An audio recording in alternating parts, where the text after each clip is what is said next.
দক্ষিণ কোরিয়ার সিওসান শহরে চলছে রঙের উৎসব ক্রিসান্থেমা ফেস্টিভ্যাল, যেখানে 1 কোটিরও বেশি চন্দ্রমল্লিকা ফুল পুরো এলাকাকে রূপকথার বাগানে পরিণত করেছে।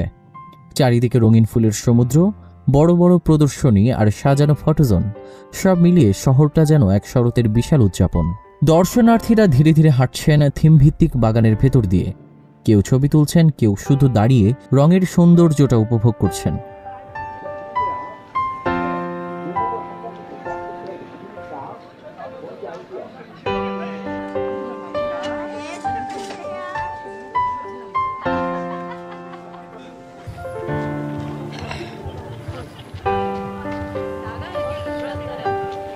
안산 상록수에서 왔는데 সাংনাক-gu থেকে আসা কিম বাকজা বলেন, এত সুন্দরভাবে সাজানো জায়গা খুব কমই দেখেছি। এমন পরিবেশে তো আবারও আসার ইচ্ছে জাগে।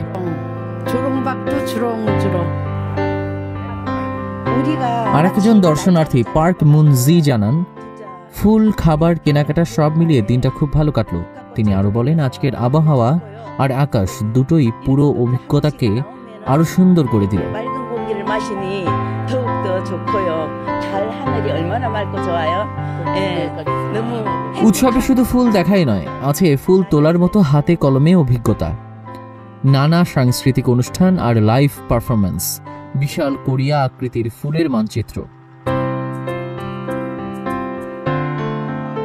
প্রাণীর টোপরিয়া আর ফুল দিয়ে বানানো কার্টুন চরিত্র, শিশু বয়স্ক সবারই নজর কাটছে।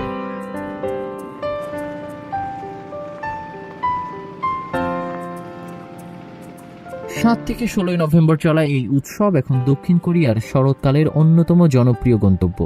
পরিবার, বন্ধুবান্ধব বা একা যে যেভাবেই আসুক, সিওসান এই সময়টা সবার জন্যই করে তুলবে আনন্দময় এক ফুলের পৃথিবী।